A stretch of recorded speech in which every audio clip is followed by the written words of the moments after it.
My name is Troy Wallace. I am a junior currently, theology major with aspirations to do pastoral ministry. I also have a desire to maybe teach one day down the road, long term. But the door is open, whatever God sees me capable of doing with my gifts and abilities. That's where I want to be. Excellent. Thank you. So we handed you several thousand pages of digital material. Yes, you did. Forgot to give you a bottle of aspirin to go with it. I'll buy that myself. Yeah. And you've had a chance to, we asked you to read recreationally. How has that journey gone for you, and what do you think you've learned? Well, I learned a lot that I didn't know. I learned a lot about Adventist history in particular. Just seeing how the movement of thought had gone and progressed from the inception of the church back in 1844 until today. And maybe where we've gotten stuck on certain things in the course of that history. I learned a lot about that. And I learned a lot more about the personalities of the people that were a part of that movement. So, interesting, isn't it? yeah, it is. Yeah, and that's valuable to know. When you look at who God chooses to use, his approach to personnel, after all, he called Peter, who was a bit, some say impetuous. I would just say opinionated, but he uses people that maybe most of us would have overlooked. And that's kind of an interesting aspect. So in regards to the movement away from behavioral theology to the essence of justification by faith is the best news in the world, that, by the way, does produce, may I say, a behavior, but not a contrived behavior. Tell me about that experience for you.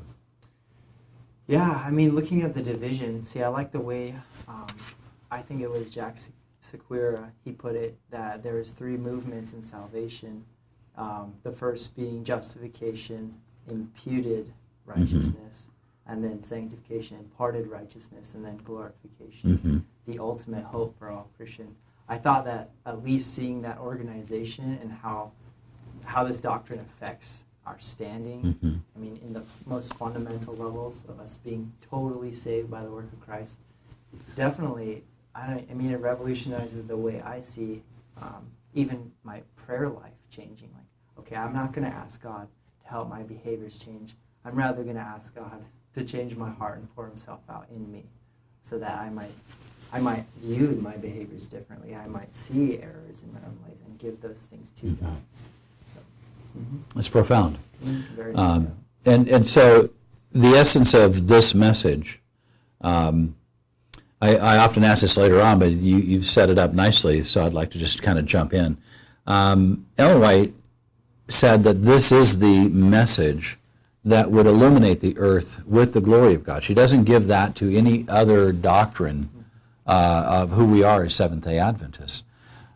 So when we look at that aspect of this message having the power to illuminate the earth with God's glory, how does that fit in then with everything else we believe? Yeah. Well, if it's the core, then everything is kind of it's like an extension of that belief. So the way we view health is an extension of God's righteousness being poured out in us. The way we do evangelism is simply an extension of our passion to share God's word and his own character and everything like that, to set right who he is. And I liked the way, I forget which author it was, but she said that I think it was Ellen White, she said that the third angel's message was a message of more profound grace than we'd ever known before. And then that's what the times would call for, especially in the end times when things are getting increasingly more sinful. Abounding grace needs to come out and correct those attitudes, those behaviors, and those thoughts about God being somehow an enemy or something like that. And if our righteousness is in Christ and Christ is doing a lot of the labor in us, it should be relieving for people to hear that we serve a God like that. And that does produce all of the energy that's required to reach the world in increasingly hard times. when we look at the church moving outward, we look at the corporate body. Let's talk about your church in 10 years. You have a congregation. It's a corporate body of people who believe. What would that church look like moving out into each one's sphere of influence if they welcomed Christ into their life, that they recognized that their love of their neighbor was inadequate and they needed the righteousness or the agape love? And I don't think there's a difference between the two, because every act of God's love is an act of righteousness. What would your church look like if you had a corporate body who was willing to be filled with Christ's love and then extend that to their world? What would that church look like? I'd say it would look like a welcoming friend. It would look like a family member. It would look like somebody that you would be desiring to get to know as a body, as a person. It would look like people that are resilient but not afraid to engage in difficult conversations. The kind of people that I want to be surrounded by. And I feel like if my church looked like that, it would be hard for people to resist wanting to come and at least learn or investigate their curiosities. What makes these people so peculiar? Is it their ability to love, or is it that they're just weird people? There you go. It would be their ability to love is profound. Absolutely. Be pretty amazing. One of the things that struck me interesting, and I shared this with Sherry the other night, I've been thinking about, having done this for the past few weeks, talking to just brilliant young people like yourself, and I thought, I wonder if I asked this question, what the response would be, and that is this, that I think I know now what a saved person looks like.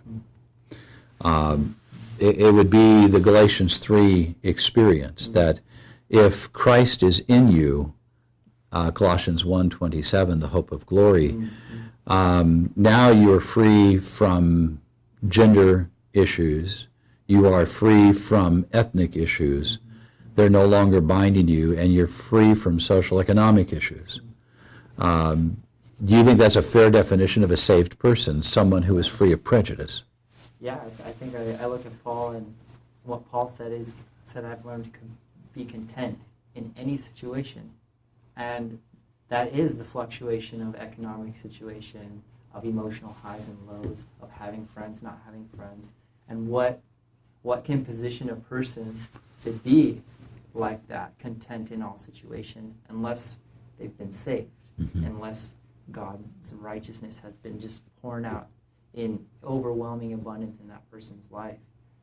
I mean, how could you survive that type of fluctuation in life without God saving you, or at least you having that experience, for yourself? Paul said something that a lot of people are uncomfortable with because it sort of makes them feel he's compromised. But he said he could be all things to all people. Yeah. Do you believe that in the experience of justification that you have the freedom to meet every person where they're at, as Paul was free? I mean, that's an incredible freedom, because it wouldn't matter what their lifestyle issues were. It wouldn't matter what their theological or non-theological issues. It wouldn't matter, what their ethnicity was. He could meet them where they're at. Do you think that's a compromise that he did, or is there just that much power in justification by faith? I think that is the work of Christ in somebody, because if we are being conformed into the image of Christ, and Christ is shaping us after himself, that's exactly the ministry that Christ undertook. And the ability to hold fast to what you know is true, Christ is your righteousness, and everything he's done on our behalf is the truth, then learning of other people's different cultural or preferential differences is simply a means to submit yourself to that person in the effort to show them the gospel, in an effort to show them what real truth, the meaning behind all the reasons they make the decisions that they do, all the hopes and aspirations that they desire. you're lowering yourself for the sake of raising somebody up. And I think that's what Christ's work in a person can do, can help you to be all things to all people in accordance with their needs, not with your own. So It was interesting that the Sadducees and the Pharisees thought Jesus had lowered himself when he touched a leper. But yet Jesus was willing to break that taboo, to be in the moment with that person. And so you're right, that would be a manifestation of it without a compromise. So doing so really isn't a compromise of one's faith. I mean, it's your motive. Is your motive to be accepted by those people or to serve those people? And Christ's motives become our motives when we take on his character, his righteousness, when he gives that to us. One thing that's, for my own personal journey and going through the materials we handed out, was taking time to go through some of the letters that Ellen White had written. I did not expect you guys to read all the material we gave you because it's a reference library for whenever you need to read. Did you get an opportunity to glance at some of her letters? Yeah. How did you respond to some of the things that you read? You know, I think some of my opinions about Ellen White were that she was rigid, or she could be rigid, and I think at the time she was, but I saw a lot of grace in the way that she tried to communicate with people, how she addressed doubts and things like that and concerns, and instead of trying to tell them the right behaviors to adapt, it was usually prefaced by, you're missing Christ in this part of your life, and look to him and see all the things that he's accomplished and take hold of those things, and then maybe later we'll address some of these issues, these behavioral issues that you're struggling with, these barricades in your life. And that approach is the approach that I feel like the apostles took in their ministry to others. I mean, there's not a lot of pretext to some of the letters we get from Paul, Right. but you imagine that he's established relationships of trust and friendship with these churches. I mean, in Philippians, you get a sense that, you know, he is deeply passionate to this church as friends, as contributors to his ministry and things like that. And so you can inductively see that he's already done some groundwork in creating the relationships in order to speak truth into people's lives. Yes. And I see Ellen White is doing the same thing in her letters and showing people first Christ's righteousness, then moving on and graduating to the next step. She was passionate about her friends coming into a relationship with Christ, wasn't she? Oh, yeah. Just totally. And still at the same time, you're right, she had some challenging things to say, but she did it in the context of his love. And I thought that was an amazing thing. Absolutely astounding. When we look at the concept of justification by faith, we understand, I think what you said was that all things will flow in the context of understanding that truth. Our understanding of what Jesus is Lord of the Sabbath becomes kind of a more wonderful thing. When it comes to the law, a lot of people are concerned about justification by faith as a compromise. But in the things we provided, we have this conversation about the new covenant, in which Christ will come and he will write his law on your heart and on your mind. And Jesus summarized the law as simply being love to God, and that word love in the Greek is agape love, and then love to your neighbor, which is also agape love, which is a love we are not capable of manifesting. So he is providing for us, if I'm understanding this correctly, his love to his Father. And he is providing his love for us to give freely away to our neighbor. Okay? So if this is what is written on our hearts, how then does justification by faith become a fulfillment of that law manifested? How do you connect those two things? Well, the completed work, done by Christ, in him inviting us into that experience, his death and his life, the promise in life is that he would manifest all those things in you, that he would, in life, in love, grant that for all of humanity and redeem, the fallen nature and everything that happened as a result of Adam and his errors and things like that. And so I see that as that is the initial point. That's the starting point. The justification is having faith in the event itself and what that event accomplished. Mm-hmm. It takes you to the fruits of the gospel type of stage. The what comes out of that love. Because the love has to be planted in each person first in order for it to create fruit. And I feel like the foundation of your faith born out of the gospel starts with the justification. Mm-hmm. And I mean, in the Galatian letter, the argument Paul's making to those people is you're seeing the law as the means of walking towards God, instead of seeing God as the means of walking back towards God.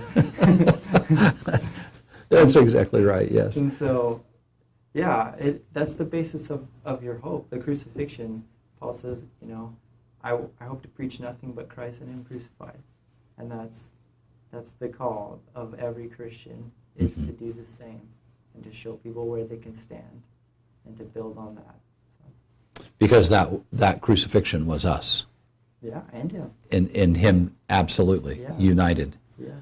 And we cannot ever separate those two. Yeah.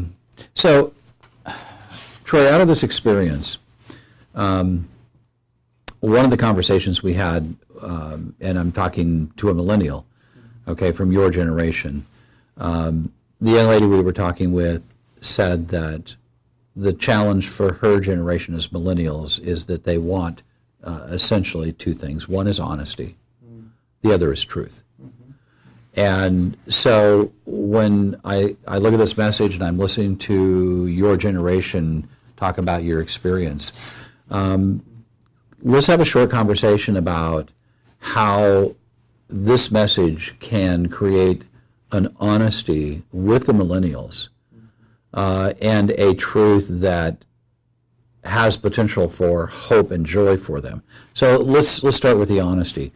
Does this message take away the facade and the pretending? Yeah.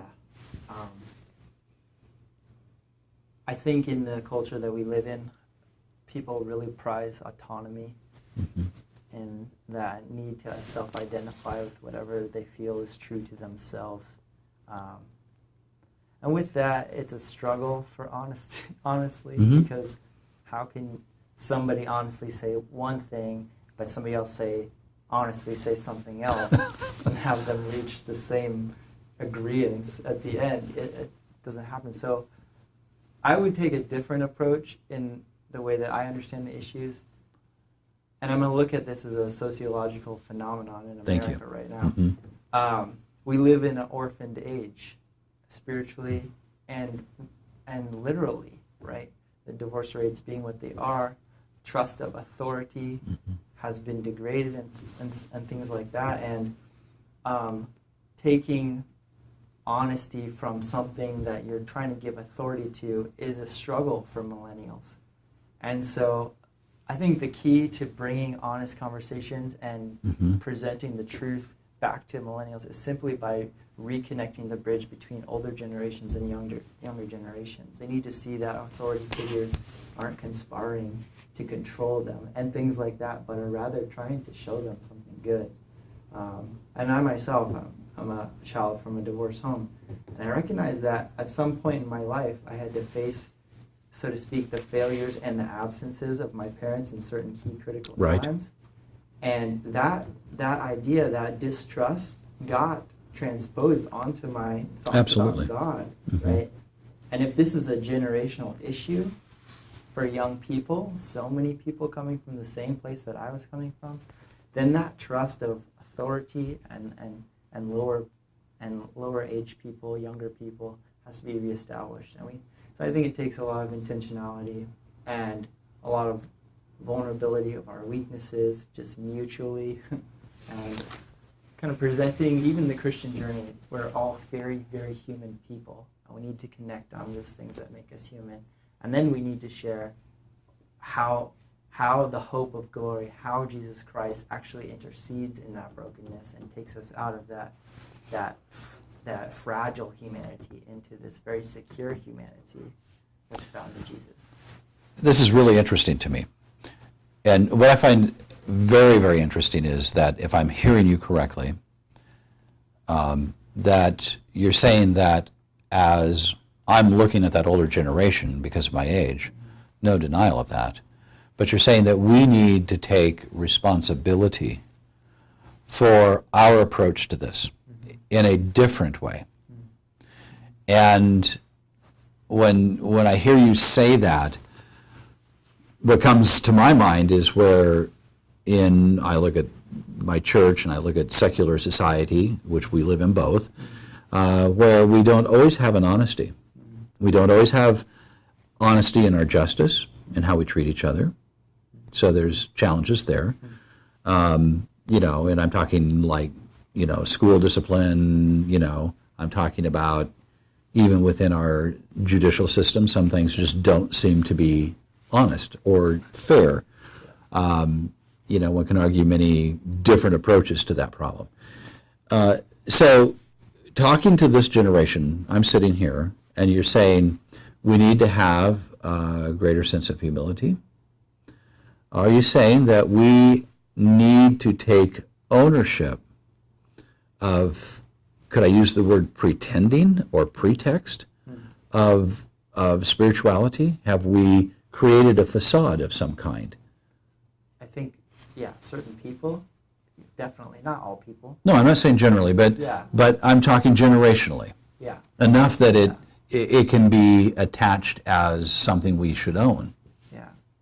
Well, I think in terms of Adventism, at one point in the growth or in the development of the Adventist movement, we went into this box of saying we have truth. And when truth did not seem to sustain homes, families, loving relationships, things like that, right, in a sense, the younger generation said, well, I'm not sure I want this truth because it's not producing the things that I thought it was supposed to, and if it really was genuine truth that leads to love, that leads to flourishing relationships and a growing faith and things like that, it would have preserved those things. So I think what the older generations need to do is, in a sense, apologize for the presumption of having it all together, and in that being humble and having humility and saying, there's still a lot we need to learn, and there's still a lot we need to trust God with, and we need to join forces in this because there's a lot that we can explore together and see that God's trying to show us. So. Very interesting. And I happen to be in full agreement with you that we do carry a major responsibility. And from my perspective, I am not looking at the church of tomorrow in my conversation with you and other students. I'm looking at the church right now. Mm-hmm. This is your church. Yeah. You have possession of it. And by the way, I want you to know that gives me great hope. It gives me great confidence that my church has really got tremendous hope.